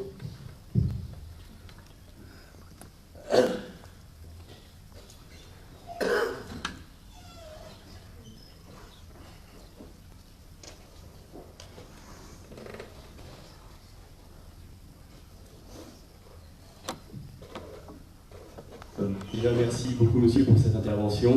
Alors, je vais poser une question que je voulais poser déjà à monsieur Bernard depuis longtemps. Il attend depuis 2 mois devant son bureau. Je vais en profiter. Non, c'est une blague. Mais justement, par rapport au gallicanisme et à l'actualité de ce gallicanisme, enfin, il y a une actualité pas tout à fait actuelle, dans les années 30, qui concerne mon sujet de mémoire, est-ce que l'action française et justement ce refus de l'obéissance au pape n'est pas l'une des dernières application de ce gallicanisme politique, à la différence du gallicanisme d'Ancien Régime par exemple, où on n'a plus toute cette organisation gallicane avec le roi et les évêques et l'Église de France en fait. Tout simplement un gallicanisme politique pour la défense de principes temporels, du pouvoir temporel dans l'État, dans la nation. Écoutez, vous me posez une colle. Je veux dire pourquoi? Parce que je ne connais pas beaucoup Maurras, car le peu que je sais de Maurras, c'est qu'il n'a pas la vision convenable de l'ancienne monarchie, en ce sens qu'il dit qu'en gros, que ce que disait Auger, qu'il trouve que c'est le meilleur régime, en gros, très gros. Alors que je ne vois pas la monarchie le meilleur régime, je vois un autre régime, complètement différent des autres, parce que monarchie sacrée. Alors, par ailleurs, je connais en fait très peu Maurras, tout simplement parce que je préfère saint Thomas d'Aquin à Maurras. Et Aristote et saint Thomas d'Aquin à Maurras, que je trouve largement supérieur à Maurras, qui cependant est un remarquable écrivain. J'ai lu beaucoup de Maurras, mais sauf vraiment la doctrine politique. Donc vous me prenez complètement de court. Complètement de court. Et alors mais j'ai peut-être fait comme dans des jeux télévisés, on a... Voilà, j'ai peut-être un recours ici. Je suis désolé, je ne peux pas vous répondre. Alors, je ne suis pas sûr de pouvoir répondre totalement à votre question, mais il me semble que la réaction de l'action française à la suite, je dirais, de la condamnation venue de Rome, elle est d'autant plus, je dirais, effarée que, il faut bien le dire, lors des inventaires de 1906, c'est quand même essentiellement les militants de l'action française qui ont résisté à l'intrusion des républicains pour aller vérifier si dans les tabernacles il y avait autre chose que des hosties consacrées. Et évidemment, leur respect pour les hosties consacrées était quand même à peu près aussi grande que celle des républicains espagnols. Et donc par conséquent, évidemment, il y avait là, je dirais, une forme d'injustice à leurs yeux. Alors par conséquent, quand en plus on sait, et je partage tout à fait la position du professeur Jean Barbet sur le fait que les positions de Maurras, c'est plutôt, je dirais une théorie, je dirais, dans le cadre de la pensée moderne, pour essayer de retrouver une légitimité à l'ancien régime. Mais dans le fond, il est prisonnier de la modernité. Auger a écrit sur Sir Robert Filmer un article génial où il montre que Sir Robert Filmer veut défendre, je dirais, des positions classiques, mais en fait il ne se rend même pas compte qu'il est déjà prisonnier des positions modernes. J'aurais tendance à dire vis-à-vis de Maurras, et malgré toute la sympathie que je peux avoir pour un certain nombre de mes camarades et collègues, notamment ici, qu'il fait partie aussi de ces auteurs-là. Je veux dire, l'influence d'un Auguste Comte, c'est évidemment pas l'aristotélotonisme. Bien, cela dit, oui, je trouve que si vous avez des documents, ce que je vous ai, Erwan, toujours dit, hein, si vous avez des documents vous permettant d'appuyer, je dirais, cette position, elle me paraît extrêmement intéressante. C'est-à-dire le fait que l'Action française puisse réactiver, dans le fond, dans une période où les catholiques sont devenus ultramontains, le fait qu'ils réactivent une forme de gallicanisme, franchement, c'est passionnant comme position. La seule chose qu'il vous faut, c'est ce qu'il faut à tout historien, c'est-à-dire une source. Une source à partir de laquelle vous dites, eh bien écoutez, moi je l'interprète comme ça, je l'analyse ainsi. Ça me paraît parfaitement défendable comme position, comme analyse, mais encore faut-il que ça ne soit pas uniquement une interprétation, une vue de l'esprit, mais qu'elle puisse s'appuyer sur quelques citations. Mon maître, Hubert Guillotel, m'a toujours dit, vous écrivez ce que vous voulez, et peut-être finalement un peu tort, parce que finalement, écrit ce que j'ai voulu, ma soutenance ne s'était pas passée aussi bien qu'elle aurait dû, mais enfin, en tout cas, il m'a laissé entièrement libre de soutenir ce que je voulais soutenir, à une condition, des faits, des documents, et au-delà, à la limite, de votre interprétation, on s'en fiche. Ce qui compte, c'est que vous puissiez, je dirais, établir la chronologie et une chronologie de documents. Voilà. Donc, pardon de cette réponse un peu longue, mais honnêtement, ça me paraît parfaitement cohérent de dire que l'Action française a, au cours de la période où elle a été condamnée, eu une réaction de type gallical, mais il faudrait que vous ayez une source pour pouvoir, je dirais, soutenir cette position. Parce qu'à ce moment-là, Je voulais dire à ce moment-là que c'est un gallicanisme de situation et non pas un gallicanisme de principe. Ça serait en réaction à quelque chose qui vous a nui. Alors on pourrait peut-être dire à ce moment-là qu'il y a du gallicanisme dans le clergé français à l'heure actuelle. Oui. C'est ce que je crois. Oui. Je crois, bien sûr. Absolument. Un rejet de Rome, un rejet de Rome, parce que Rome est encore au goût du jour. Je ne parle pas actuellement. Mais... Oui, un opportunisme, alors à ce moment-là, parce que le problème, il faut se méfier quand on dit c'est du gallicanisme ou pas, c'est une pensée gallicane, c'est que le gallicanisme, je crois l'avoir dit, n'est pas une pensée, c'est une histoire qui se fait petit à petit sur 400 ans. Donc, y a-t-il une autre forme de gallicanisme que cela? Tout le reste, ce seraient des principes jetés comme ça, des réactions, de l'opportunisme, je ne sais pas, moi je... Alors pour le coup, pour donner un exemple, pour étayer ce que vous venez de dire, il me semble que, à la fois le Concordat de Bologne, c'est d'une certaine manière du gallicanisme pour le roi, mais vu par le Parlement et Guillaume Postel, c'est une immense trahison, et donc les gallicans peuvent aussi prendre le Concordat de Bologne comme étant une trahison. C'est-à-dire que nous on met sous un terme, en plus un isme, je dirais, des positions qui sont parfois plus subtiles et plus divergentes qu'en fait elles ne le sont, malgré, je dirais, l'appellation que l'on en donne, enfin l'étiquette que l'on met dessus. Le Parlement de Paris a mis 3 ans, contraint et forcé, à enregistrer le Concordat de Bologne, qu'il jugeait anti-gallican. Ouais. Y a-t-il une autre...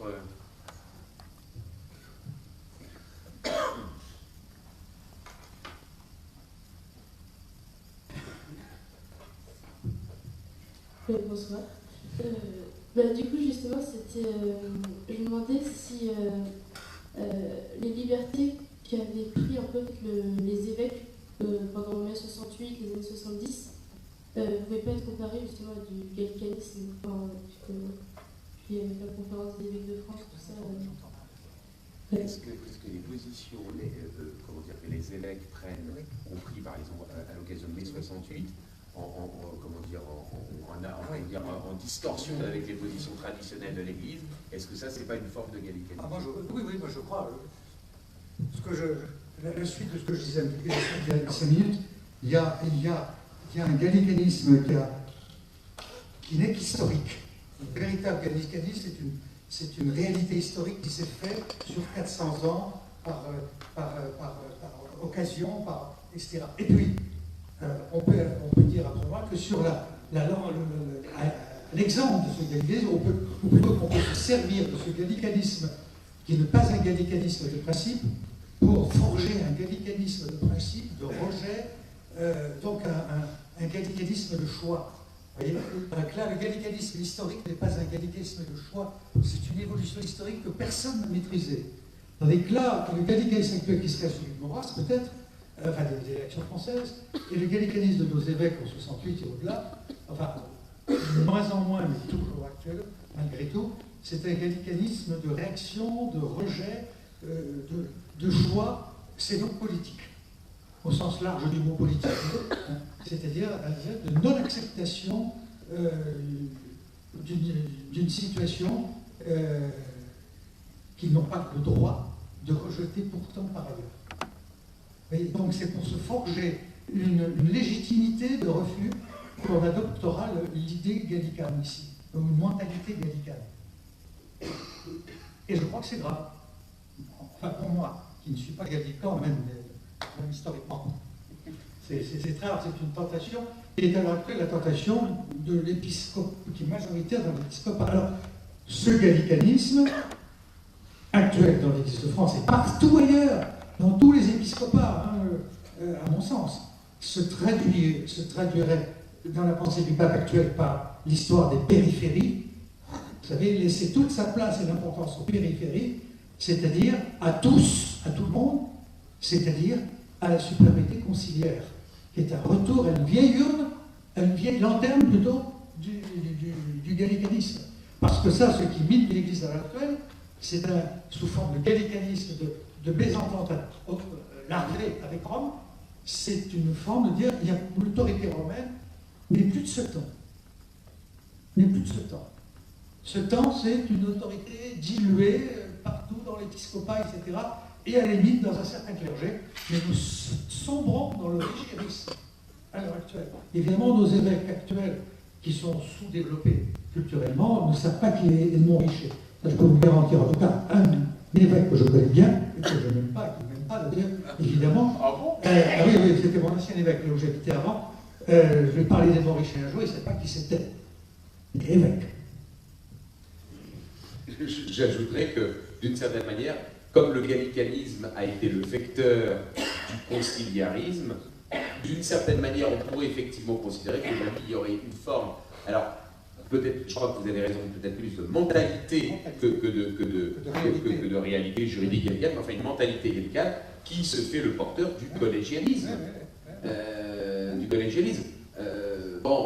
On sait que les décrets de Bâle développant le conciliarisme ont été condamnés, ce qui nous permet de rappeler que, effectivement, des canons conciliaires peuvent finalement se révéler être hérétiques. Et quand on regarde ce que sont à l'heure actuelle les assemblées des évêques en France à Lourdes, c'est exactement les assemblées du clergé au XVIIe et XVIIIe siècle. Simplement, elle n'est pas représentée, sa représentation n'est pas la même, mais son état d'esprit est le même, c'est les problèmes internes qui passent avant les problèmes externes. Or, les deux doivent être réglés ensemble. D'autres...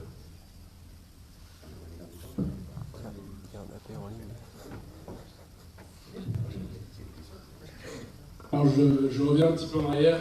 Vous avez longuement parlé du rôle des parlements dans la mise en place du gallicanisme en France.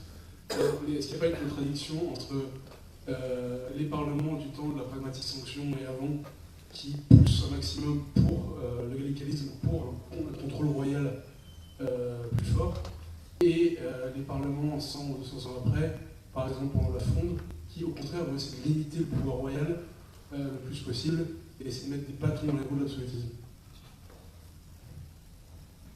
Alors, vous voulez dire par là, y a-t-il eu deux attitudes Y a-t-il eu deux attitudes chez les parlementaires? Bon.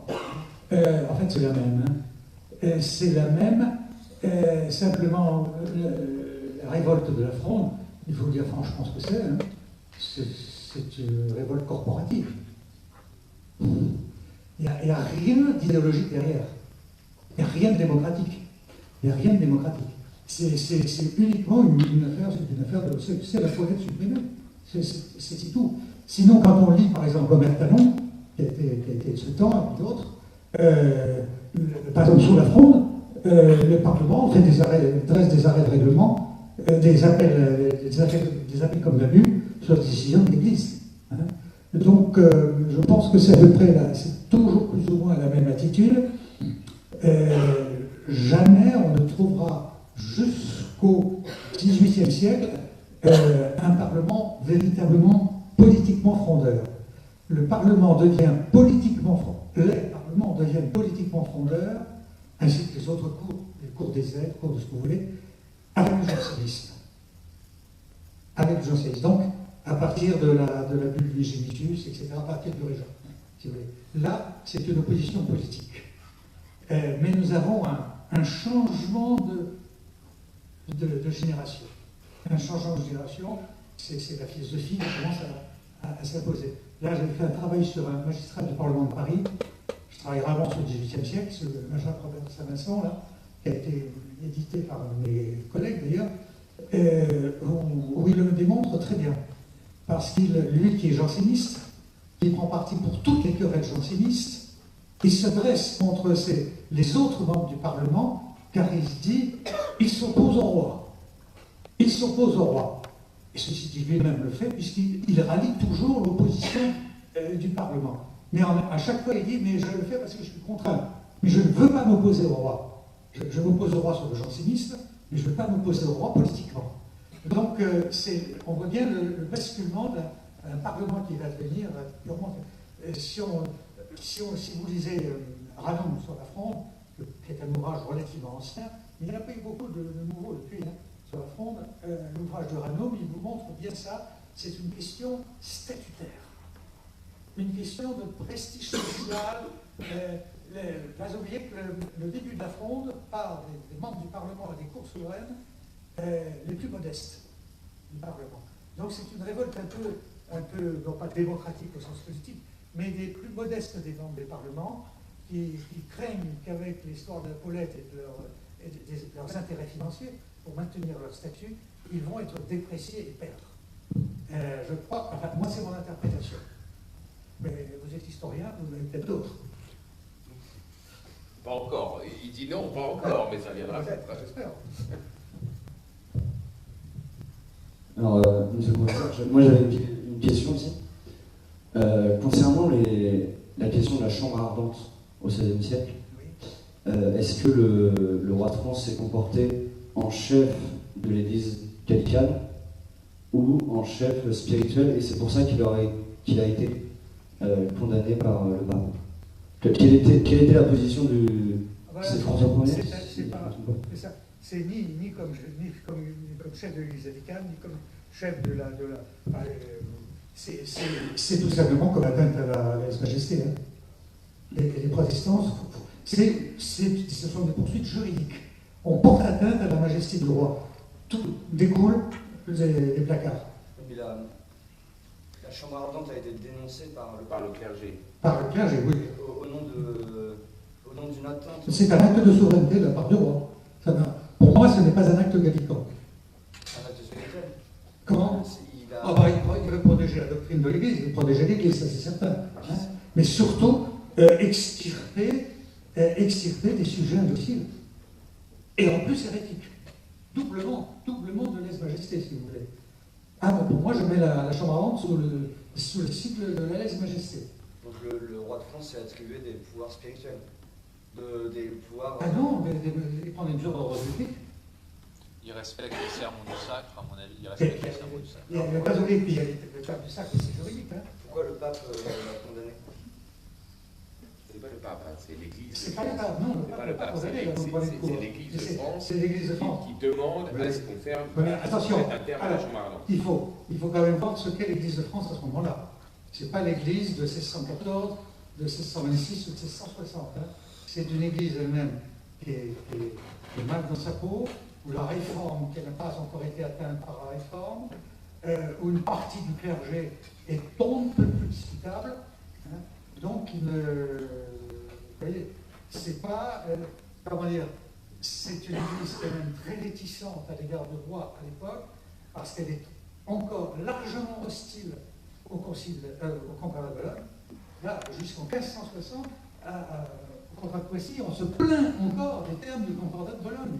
Bon, on se plaint de ça, on se plaint des premiers subsides que le roi réclame, donc il n'est pas étonnant que l'Église roule dans les brancards. Elle profite d'un acte qu'elle juge peut-être tout ce que vous voulez, et qu'il est en vérité, les duchés, c'est jamais sympathique, ni pour personne, mais je ne crois pas que ce soit... Alors elle proteste parce que c'est son devoir l'Église, mais qu'elle est titillée elle-même dans ses intérêts. Je crois que nous sommes encore 30 ans après la conférence de Bologne, et elle n'en revient pas d'avoir été court-circuitée dans ces élections. Là, on le voit encore. Il y a un ouvrage remarquable d'André Talon sur ça, sur cette période-là, sur la mésentente entre l'Église et le roi dans cette première période de l'Église gallicane moderne, c'est-à-dire du XVIe siècle, du XVIIe, XVIIIe. Et là, il faut la crise protestante évidente, c'est-à-dire celle à partir des guerres religieuses, pour rallier l'Église à la royauté, et encore, à la Sainte Ligue autant qu'au roi. Donc pour le moment, il n'y a pas une grande entente entre le roi et l'Église. Ils en profitent pour manifester dans des grandes pensées, c'est certain. Quant aux chambres ardentes, c'est un acte de souveraineté judiciaire du roi. Là, ils respectent, il faut protéger l'Église, les privilèges qui sont l'Église, c'est son serment de sacre. Les serments de sacre, si même maintenant pour les constitutionnalistes, ça n'aurait pas grand sens, pour nous, de l'Ancien Régime, ça a un sens juridique. Et autres, bien sûr, un sens juridique. Ça engage le roi dans la défense de l'Église comme institution et comme, comment dire, comme âme du royaume. Hein. C'est le moment, en plus, où le roi... Alors, il est évident que le roi, on le voit à Henri II, plus que François Ier. Il y a une belle biographie sur Henri II qui le montre bien, je ne sais plus qui, d'un archiviste paléographe. Babelon. Non, pas Babelon. Barbiche. Loulas. Qui a fait une très belle biographie d'Henri II, où il dit que c'est chez lui, et ensuite chez Henri III, que monte l'idée de la monarchie sacrée. Donc d'un roi, alors là, remarquez, je retomberai un peu d'accord avec vous, protecteur du spirituel. Et donc il s'immisce quand même un peu. Il s'immisce un petit peu. Mais comme il y a sous-jacent derrière énormément de problèmes de maintien de l'ordre, tout simplement, hein, mais ne pas oublier que ce sont des livres interdits qui circulent sous le manteau, ou même ouvertement. Donc des libraires protestants qui bafouent la réglementation, les arrêts royaux. Donc c'est un aspect de l'obéissance au souverain aussi. Alors, ça va un peu loin ici. En chambre ardente, ça n'a rien à voir avec l'Inquisition. Hein, ça, on va tout hasard pour pas... Moi, j'avoue que je suis assez d'accord avec vous, monsieur Farisi, dans le sens où il y a bien sûr l'ordre public, mais il y a aussi le fait qu'il s'immisce quand même un peu dans le jugement de l'hérésie. Alors, le jugement de l'hérésie, c'est a priori plutôt... C'est le monarque très divin. C'est le monarque très divin. D'accord. D'accord, très bien. Quand on se permet de réformer les barrières, Voilà. sans l'accord de l'Église, c'est qu'on s'arrange quelques prérogatives d'ordre spirituel. Pas d'autres questions? Eh bien, merci Monsieur Bernard, merci Monsieur Barbet pour cette admirable conférence, très intéressante. J'ai dû traîner un peu quand même. Donc je vais coucher un peu plus tard, mais bon. On n'entend pas d'examen. Je vous dispose de cours demain matin. Merci à vous. Merci. Ça a été pour l'ICES un honneur de vous recevoir et merci infiniment de votre présence ici. Merci.